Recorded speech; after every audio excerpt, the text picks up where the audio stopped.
noite a todos, mais uma vez, né? Que a luz da nossa Mãe Maria, que a luz do nosso Mestre Jesus e de Deus, nosso Pai, esteja com vocês em mais um Evangelho nesta noite. Oi, gente, boa noite. Mais uma terça-feira fria, né? Aqui está chovendo, mas é com muito carinho que nós estamos juntos mais uma vez, né? Eu só queria lembrar para vocês que iniciou-se ontem uma escola de aprendiz do Evangelho. A dirigente é a Lucrécia, secretária é a Fabiana. Então, vai passar o telefone ali na frente, já está passando, né? Querem fazer inscrição, ou nos dias de tarefa da casa, é só ir na livraria e fazer inscrição, ou ir na segunda-feira já direto, já vai na segunda-feira, já se inscreve no momento ali, já começa pelo o curso básico, né? São 17 aulas, se não me falha a memória, que eu estou ficando velhinho. Então, começa pelo curso básico e depois vamos em frente com a escola de aprendizes, tá bom, gente? Então, é um convite que eu faço para vocês, é muito bom mesmo, tá? Os dias de tarefa são normais, sábado de manhã é evangelização, que a gente sempre bate nessa tecla de papai e mamãe levar os filhos, vovô e vovó, levar os netinhos, né? Para participar lá com a gente. E tem também a classe de pais, né? Classe de pais, que a gente faz um evangelho um pouquinho diferente, é de 1 hora, mas é muito bom. Gostaria de ver muitos de vocês lá, tá? Gostaria muito mesmo. E aceitamos doações de qualquer tipo, roupa, alimento, dinheiro, carro zero. Quem tiver aí para doar um carro zero, ai meu Deus, eu falo, eu apanho. Qualquer dia Timóteo me bate. Tá, gente? Então é isso. Qualquer tipo de doação, com exceções de peças grandes, né? Que a gente não tem condições, tipo móveis, né? A gente não tem condições de guardar lá. Então, é roupa, alimento, sapato, o que tiver, aí a gente aceita. Se não serve para casa, a gente vai direcionar. Tá bom, gente? Então, eu aguardaria vocês aí, encontrar vocês lá na casa, que a gente está retornando e está sendo muito bom mesmo. Tá bom, gente? Então, nesse momento deixa eu perguntar para a dona Magali se eu esqueci alguma coisa. Só não esquecer, gente. Toda criança tem o direito de conhecer Jesus, tá bom? Oi, tá vendo? Uma vez nós perguntamos para uma criança qual era a diferença entre Jesus e Deus, e eles não souberam responder porque não sabia quem era Deus. Esse ano a gente começou explicando direitinho, né? Como começou o mundo, como começou tudo, a diferença que tem entre Deus e Jesus, qual a missão de Jesus e qual a de Deus. Então ficou bem claro para eles. Que bom. A gente fica feliz. Já falei demais. Estamos lá aguardando vocês. E nesse momento de alegria, esse momento sereno que nós estamos sendo envolvidos pela espiritualidade, mesmo online, a espiritualidade está junto da gente, pediria que fechem os olhos, sintam a presença de Jesus nesse momento, sintam a presença de Timóteo, o mentor espiritual da nossa querida casa de Timóteo, que eles nos dê a força necessária, a ajuda necessária para darmos continuidade nessa tarefa que nós abraçamos. E que possamos dar sequência, né? E ajudar aqueles que vêm em busca de uma palavra amiga, de uma ajuda, de um acolhimento. E nós levamos a Jesus a prece em forma de agradecimento, e que ele possa levar até Deus, nosso Pai, em forma de agradecimento por tudo aquilo que nós temos e tudo aquilo que nós somos. Ave Maria, cheia de graça, o Senhor é convosco. Bendita sois vós entre as mulheres, e bendito é o fruto do vosso ventre, Jesus. Santa Maria, Mãe de Jesus, rogai por nós, pecadores, agora e na hora de nossa passagem, que assim seja, graças a Deus. E com muito amor, com muito carinho, nós vamos convidar a expositora de hoje, que fará o evangelho desta noite. Que seja bem-vinda. Estamos aqui aguardando com muito carinho, Janete, que você tenha um evangelho maravilhoso e obrigada por ter aceito. Obrigado por ter aceito. Obrigada a vocês. Obrigada pelo carinho. Obrigada. Boa noite a todos. Que a paz de Jesus nos envolva nessa hora. Hoje a nossa reflexão é sobre não julgueis para não serdes julgados. Então eu vou começar a nossa reflexão contando aqui uma historinha do irmão X. Essa historinha se chama A Petição de Jesus e está no livro Cartas e Crônicas, psicografado pelo nosso querido Chico Xavier. E diz assim: Jesus, retido por deveres junto da multidão em Cafarnaum, falou a Simão Pedro: vai, Pedro, à casa de Jeremias, o curtidor, para ajudar sua filha Sara, que está no leito. Ela tem a cabeça conturbada e o corpo abatido. Vai sem demora, ora ao lado dela, e o Pai, a quem rogamos apoio, socorrerá a doente por tuas mãos. Na manhã ensolarada, o discípulo pôs-se a caminho entusiasmado e sorridente com a perspectiva de servir. À tarde, quando o sol se punha, porém, vinha de retorno mostrando inquietação e pesar no rosto. Ah, Senhor, disse ao mestre, todo o esforço foi em vão. Como assim? Perguntou Jesus. E o apóstolo explicou amargamente. A casa de Jeremias é um antro da perdição. Antes fosse um pasto selvagem. O abastado curtidor é um homem que ajuntou dinheiro a fim de corromper-se. De entrada dei com ele, bebendo vinho, no gargalo de pesado garrafão. Não parecia um pai de família, e sim um gozador desavergonhado. Ao receber-me, mandou que procurasse seu primogênito. Saí à procura de Zoar, o filho mais velho.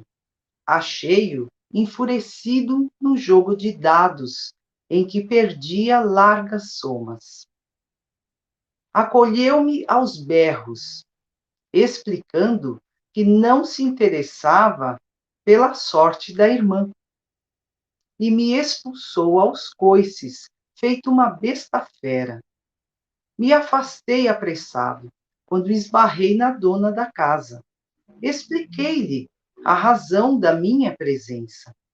Contudo, antes de me atender, ela passou a espancar uma menina, alegando que ela havia roubado um figo, enquanto a pequena tentava explicar que a fruta havia sido devorada pelos galos de estimação. Somente após deixar a menina ensanguentada, a megera resolveu me indicar o aposento da filha. Ante o olhar melancólico do mestre, o discípulo prosseguiu. A dificuldade, porém, não ficou nisso.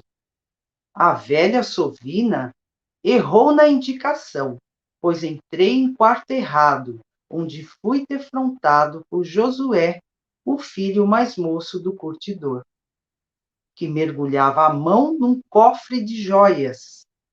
Desagradavelmente surpreendido, achou que eu era algum espião da família, a fim de lhe vigiar os movimentos. Quando ergueu o braço para me esmurrar, expliquei-lhe minha situação de visitante em missão de socorro. Embora contrariado, conduziu-me ao quarto da irmã. Ah, mestre, Que tremenda desilusão! A doente, logo que me viu, se tornou inconveniente, articulando gestos indecorosos e pronunciando palavrões. Não aguentei mais. Fugi horrorizado e regressei pelo mesmo caminho. Observando que Jesus se mantinha silencioso e triste, Pedro perguntou após comprido intervalo: Senhor, não fui acaso bastante claro? Porventura, não terei procurado cumprir-te honestamente os desejos? Seria justo, mestre, pronunciar o nome de Deus ali, entre vícios, avareza e obscenidades? Jesus, porém, depois de olhar o céu longamente, fixou no companheiro os olhos profundamente lúcidos e exclamou com serenidade: Pedro, conheço Jeremias, a esposa e os filhos há muito tempo. Quando te incumbi de ir ao encontro deles, apenas te pedi para auxiliar e não para julgar. Então vejam que nessa historinha do irmão X, Pedro está representando quem?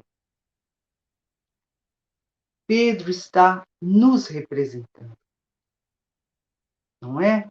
Não somos nós que temos a má tendência de julgar os outros? Infelizmente, sim, não é? Então, eu sempre brinco que Pedro é o discípulo de Jesus que melhor nos representa, não é? Então, Pedro, nessa história, representa a cada um de nós que ainda carrega consigo essa má inclinação de julgar o semelhante. Nós adoramos julgar os outros, olhar para o outro, observar os defeitos que o outro tem. Mas nós não gostamos de ser julgados, não gostamos que os outros apontem os nossos defeitos, não é? Nós gostamos de olhar para o outro, mas não gostamos de olhar para nós. Nós não gostamos de nos olhar, de fazer aquela introspecção, aquela viagem interior, não é? Mas por que será que nós não gostamos de fazer essa introspecção, essa viagem para dentro de nós mesmos? Por que será? Porque nós temos medo do que vamos encontrar. Nós temos medo do que vamos ver, né? Nós não vamos gostar do que nós vamos ver no nosso interior, porque nós vamos encontrar os nossos pontos de sombras, que são os nossos defeitos, as nossas imperfeições. E nós não vamos gostar de ver isso, não é?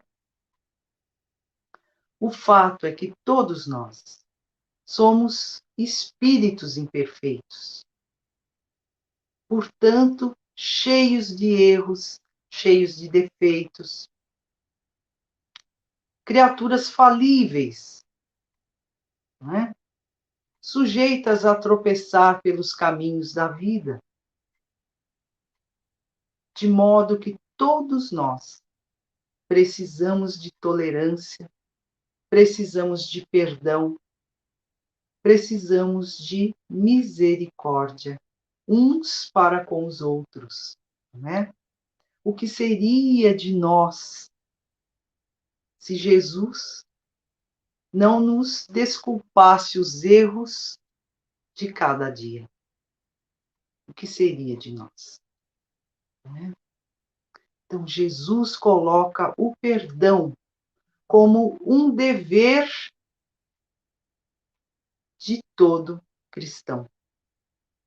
Se somos cristãos, temos o dever de perdoar. É preciso lembrar que a lei de causa e efeito é implacável. E a lei de causa e efeito, ela dita que cada um colhe os resultados da sua própria semeadura.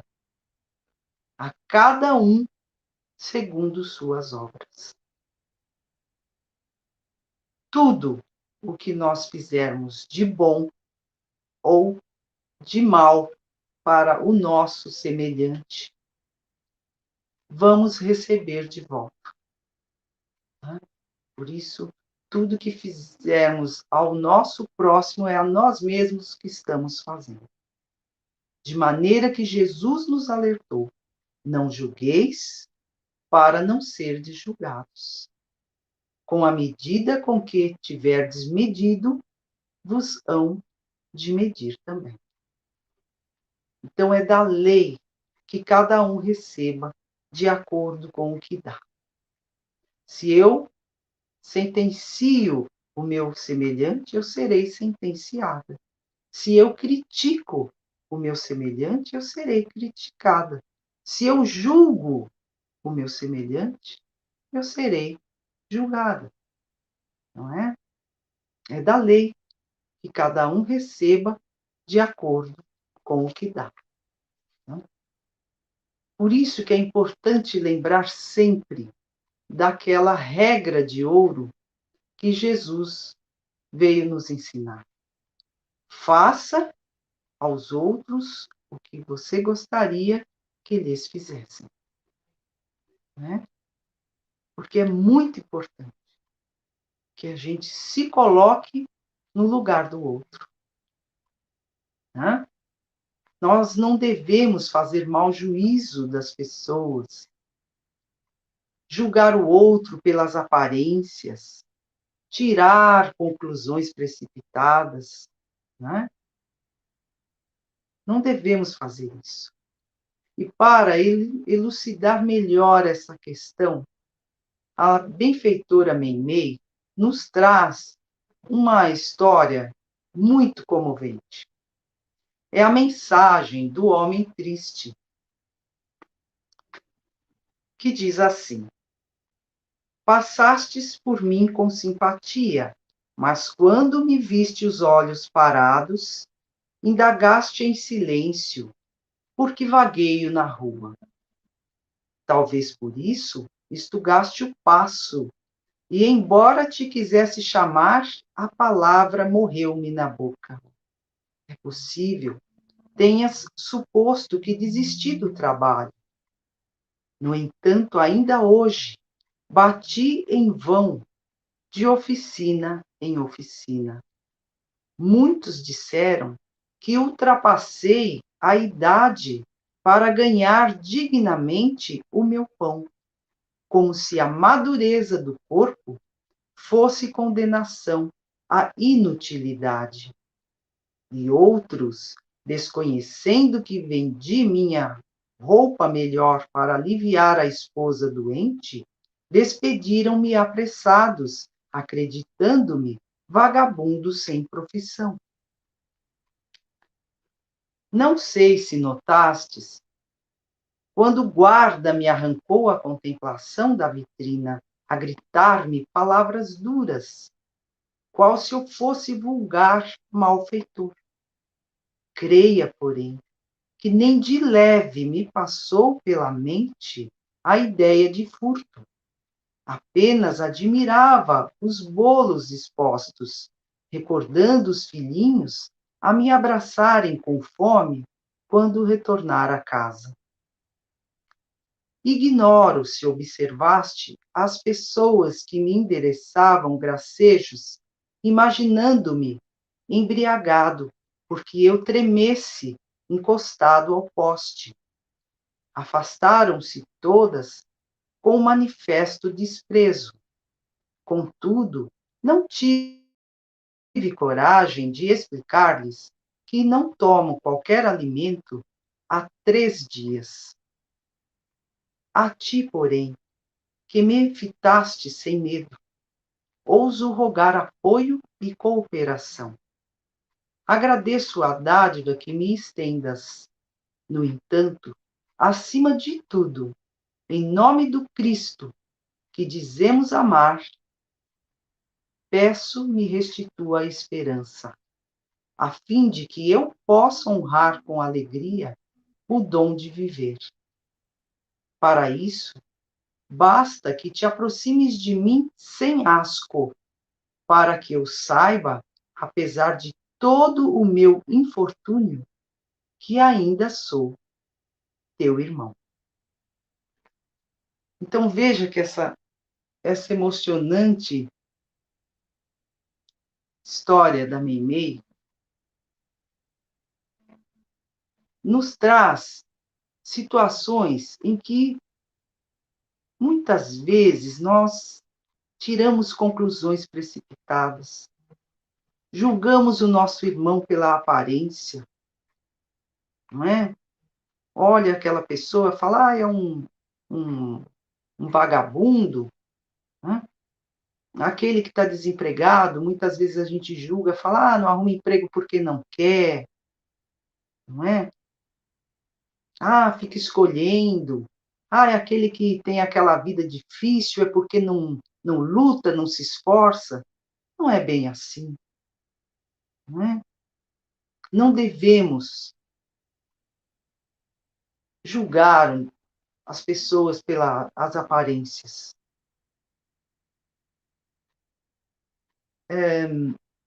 Não devemos tirar conclusões precipitadas. Cada um tem os seus problemas, não é? Nós não conhecemos as circunstâncias em que o outro se encontra. Cada um tem as suas provas, as suas dificuldades, os seus dramas, não é mesmo? Preciso que, ao invés de julgar, ao invés de jogar pedra no outro, que a gente procure compreender o outro, que a gente procure estender mãos amigas a quem está necessitando, não é? Procurar ajudar da melhor maneira que nos for possível. Devemos evitar acusar os outros, não devemos sentenciar ninguém. O que nós não gostamos para nós, não devemos jamais fazer para o outro. Não é? No Evangelho de João, no capítulo 8, nós vamos encontrar aquela passagem da mulher adúltera, né? Estava Jesus ensinando na praça pública quando chegaram os escribas e os fariseus trazendo uma mulher que fora apanhada em adultério. E eles então puseram essa mulher no meio da praça e disseram: Mestre, esta mulher foi apanhada em adultério.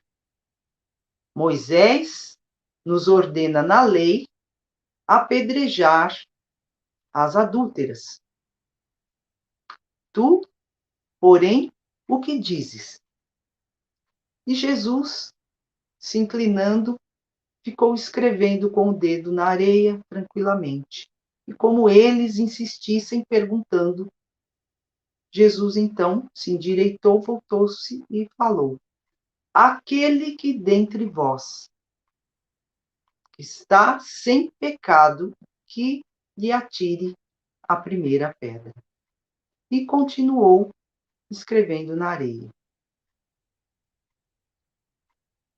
Então, eles foram saindo um após o outro. Os mais velhos saíram primeiro, porque tinham mais pecados. já tinham vivido mais, né? Já tinham errado mais, tinham mais erros. Então, os mais velhos foram saindo primeiro e assim, um por um, foi saindo de fininho e ficou só Jesus e a mulher no meio da praça. E então Jesus, não vendo mais ninguém além dele e a mulher, ele lhe disse: mulher, onde estão os que te acusavam? Ninguém te condenou? E ela respondeu: ninguém, Senhor. Então Jesus lhe disse: nem eu também te condeno. Vai e não peques mais.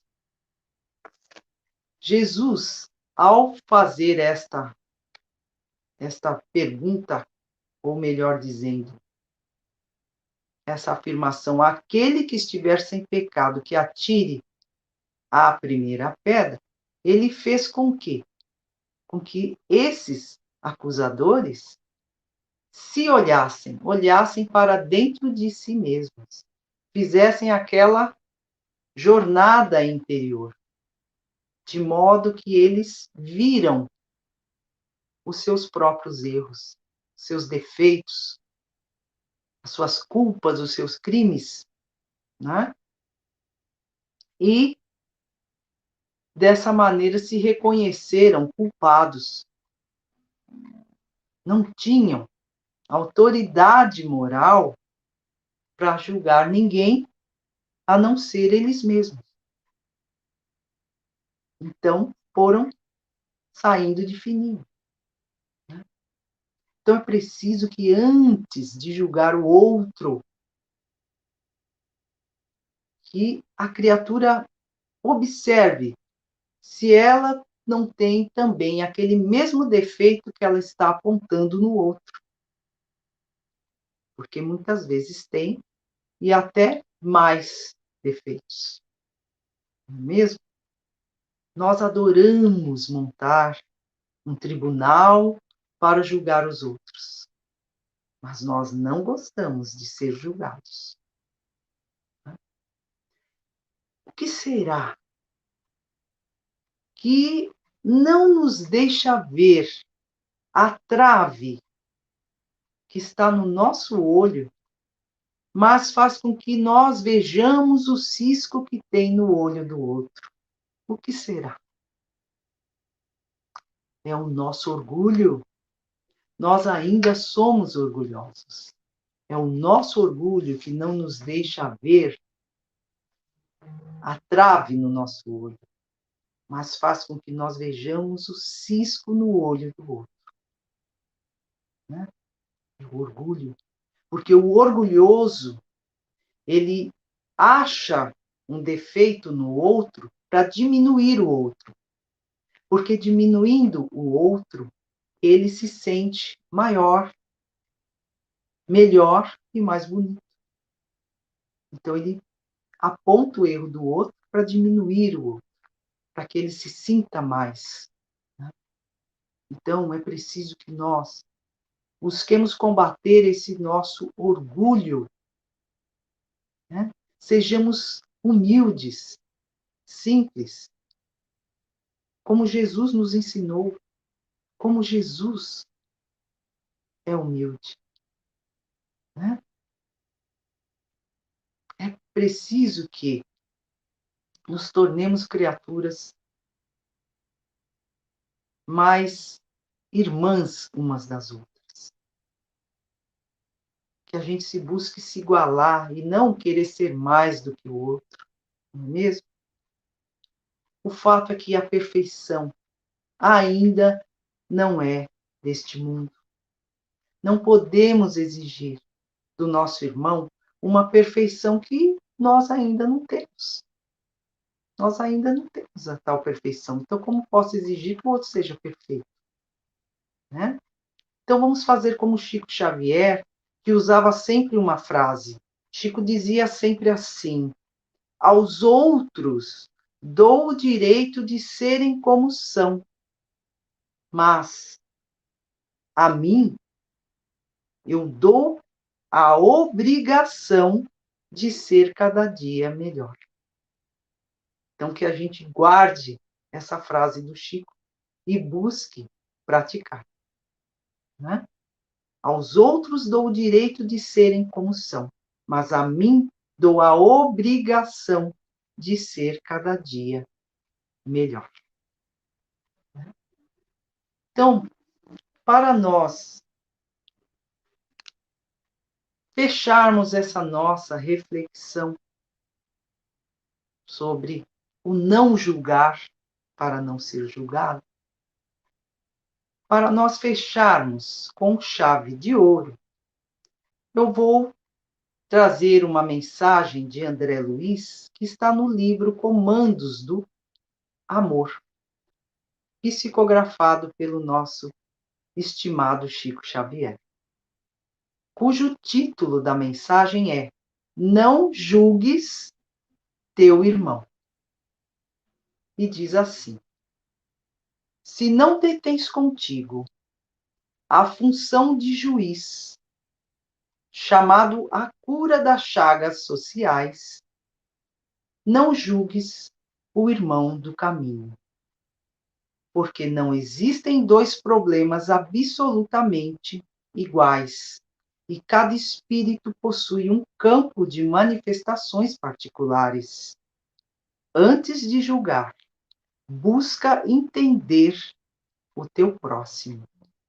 E lembra-te de que amanhã outros olhos pousarão sobre ti, assim como agora a tua visão se demora sobre os outros. E então serás julgado pelos teus julgamentos e medido segundo as medidas que aplicas aos que te seguem. Pensemos nisso, né? E dessa maneira, vamos agora fechar os nossos olhos e vamos trazer Jesus para junto do nosso coração, agradecendo a Ele por esta oportunidade bendita de aprendermos os seus preciosos ensinamentos. Te pedimos, Jesus querido, que nos ajude a julgarmos menos e a amarmos mais o nosso irmão. Abençoa, Mestre amado, cada um de nós. Abençoa o nosso lar. Abençoa os nossos familiares, encarnados e desencarnados. Ilumina, Jesus, os nossos caminhos. E guarda-nos, Mestre, sempre junto ao teu coração. Obrigada, Jesus. Que assim seja, graças a Deus.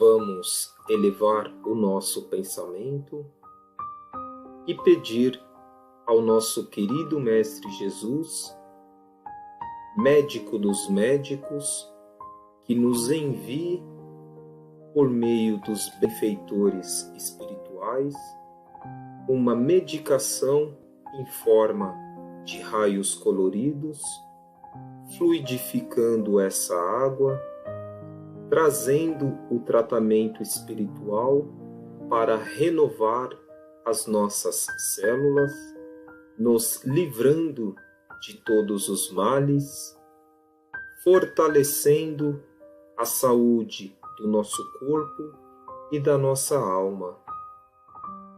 Que o amor possa prevalecer agora e sempre, com a graça de Deus.